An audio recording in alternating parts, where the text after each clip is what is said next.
Después de 5 años de ausencia y tras la muerte del baterista John Bonham, Led Zeppelin regresaría a los escenarios. Sin embargo, el universo confabuló para hacer de esta presentación un completo desastre. El 13 de julio de 1985 se dio inicio a Live Aid, el evento que congregó a algunos de los artistas más importantes de la época como David Bowie, Sting, U2, Paul McCartney, Madonna, Dire Straits, The Who, Eric Clapton, Bob Dylan y Mick Jagger. El impacto cultural de este evento dio lugar a que melómanos de todo el planeta celebraran el Día Mundial del Rock, cada 13 de julio para conmemorar el día en que los artistas más sonados del mundo unieron fuerzas para recaudar fondos contra la hambruna en Etiopía, logrando así la impresionante cantidad de casi $200 millones. Hubieron dos presentaciones que destacaron en este evento. Número 1. Queen, que se llevó todas las ovaciones de la audiencia gracias a la impresionante interpretación vocal de Freddie Mercury, la maestría de la guitarra de Brian May, la poderosa batería de Roger Taylor y el groove del bajo de John Deacon. Fueron suficientes 20 minutos de show para que la banda hiciera historia en Live Aid, ante más de 70.000 personas en el estadio de Wembley. Número 2. La presentación de Led Zeppelin, una de las agrupaciones de rock más trascendentales, pero que en contra de todo pronóstico dieron el peor show de su carrera. ¿Pero qué pasó para que una de las bandas más respetadas de todos los tiempos diera un show tan lamentable?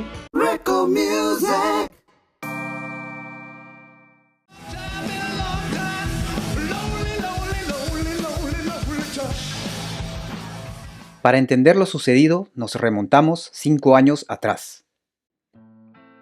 El 24 de septiembre de 1980, John Bonham fue recogido por el asistente de Led Zeppelin, Rex King, para asistir a los ensayos en Bray Studios, para una gira por Norteamérica que empezaría el 17 de octubre en Montreal.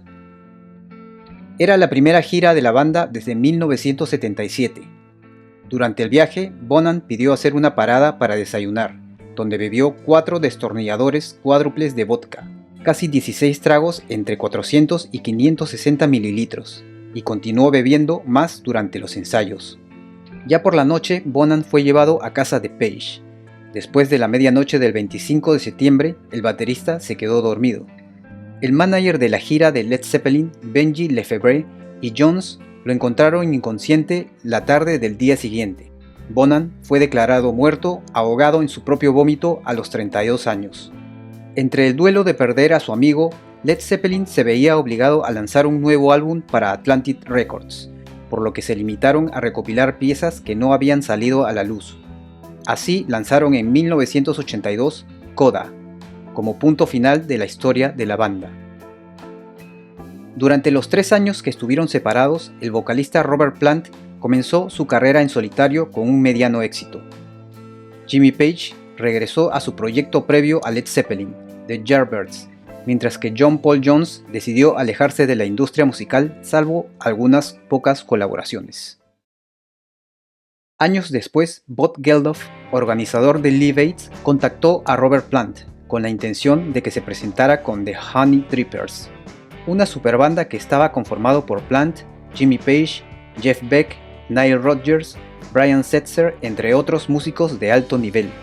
Pero cuando la conversación se extendió a Jimmy Page, la idea de regresar a Led Zeppelin a los escenarios después de 5 años de ausencia parecía mucho más atractiva, y de esta forma comenzaron los preparativos para que la banda se presentara en Live Aid. Con Jones, Plant y Page confirmados para el show, solo quedaba una duda: ¿quién reemplazaría a John Bonham en la batería? Es aquí cuando entra Phil Collins a la historia.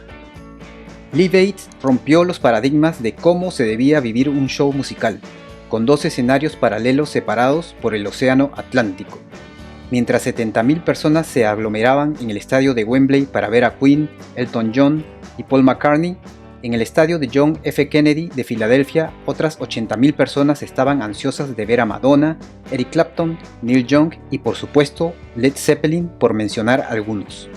Phil Collins tenía programada su presentación de Live Aid en Wembley a las 3 p.m. junto a Sting, pero además Robert Plant le pidió personalmente que fuera baterista de Led Zeppelin en su show de Live Aid, que se llevaría a cabo 5 horas después al otro lado del Atlántico. Eric Clapton, quien tocaba a las 5 de la tarde, le pidió el mismo favor al baterista, y por no rechazar a los 2 actos de rock más importantes de todos los tiempos, aceptó. Fue así que en cuanto terminó su concierto en el estadio de Wembley, Collins corrió al helicóptero que lo llevó al aeropuerto más cercano. Tomó un avión y en poco menos de 3 horas ya se encontraba en Filadelfia. Gracias a la diferencia de horarios entre Londres y Filadelfia, el músico llegó justo a tiempo para el show de Clapton, donde tocó la batería en los temas White Room, Laila y She's Waiting. Incluso terminando el set de Clapton, Collins interpretó sus clásicos In the Air Tonight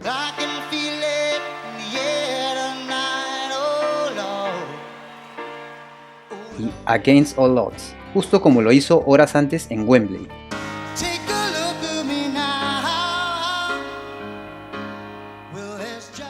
Entonces llegaba el turno del show con Led Zeppelin. Collins ya había tocado varias veces con Clapton, por lo que interpretar 3 de sus piezas más emblemáticas era cosa fácil. También había tocado con Plant en su proyecto solista, y esta fue la principal razón para que Collins fuera convocado para el show de Zeppelin. El problema es que nunca había tocado una sola canción de la banda. Para Collins, la solución fue aprenderse las 3 canciones que Led Zeppelin iba a tocar, escuchándolas durante el viaje en avión de Londres a Filadelfia. Con todo esto detrás, Phil Collins llegó con Plant, Page y Jones a punto de reventar, pero no esperaba contar con otra sorpresa. Como la banda no sabía si Collins llegaría a tiempo o se aprendería las canciones, contrataron a otro baterista, Tony Thompson, quien había sido baterista de Chic antes de su separación en 1983. Cualquier baterista que tenga noción del instrumento puede garantizar que tocar las canciones de Led Zeppelin es algo bastante complicado. Sin embargo, con 3 horas de ensayo y con un segundo baterista con el que debes coordinar sin haber tocado alguna vez, puede dar como resultado un completo desastre. Con sus años de experiencia sobre el escenario, Collins se acercó a Thompson para darle algunos consejos con la intención de que el show saliera lo mejor posible. Estos consejos serían ignorados por Thompson, pues él solo tenía en la cabeza lucirse y que Zeppelin lo convirtiera en el nuevo baterista de la banda. Collins declaró: "Me fui a hablar con el otro baterista, Tony Thompson, porque ya había tocado con 2 baterías y sé que puede ser un desastre, y le digo, vamos a intentar no meternos el uno en el camino del otro y tocar de manera simple". Thompson había estado ensayando por una semana y yo estaba a punto de eclipsarle, pero él hizo lo que se le dio la gana. Si el asunto de la batería ya era bastante complejo, los miembros de Led Zeppelin complicaron más las cosas. Finalmente comenzó el show. La agrupación optó por comenzar con su clásico rock and roll y lo primero que saltó al oído fue la voz afónica de Robert Plant,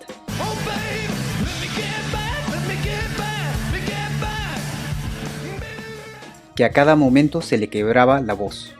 La presentación continuaría con Who'da Lotta Love, donde la voz de Plant pasó a segundo plano gracias al desastre que un Jimmy Page completamente drogado estaba haciendo con las notas de la canción.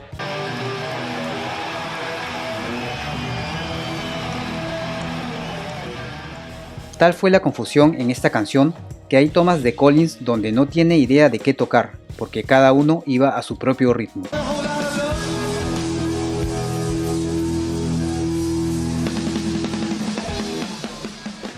De esta trágica presentación solo pudo salvarse John Paul Jones, quien no hizo más que hacer su trabajo como un profesional a pesar de la condición de sus compañeros de banda. Desde el momento en que salieron al escenario, todos estaban de acuerdo en algo: el concierto era un fiasco. Sin embargo, cada uno tenía diferentes opiniones de los responsables. En el caso de Jimmy Page y Robert Plant, culparon a Phil Collins, quien no fue capaz de aprenderse las canciones. Collins declaró en su autobiografía: "Resulta que por lo general la culpa recae sobre mí. Es imposible que los sagrados Led Zeppelin tuvieran culpa alguna. Fue ese tipo que vino en avión sin haber ensayado. Él es el culpable". Por su parte, Page salió en 2014 asegurando que la culpa fue completamente de los bateristas, que no sabían las canciones, despojándose de cualquier responsabilidad. Robert Plant fue un poco más humilde y confesó que había ensayado esa tarde, pero cuando salió al escenario ya no tenía voz. Y es que 5 años sin cantar en vivo son difíciles de ocultar.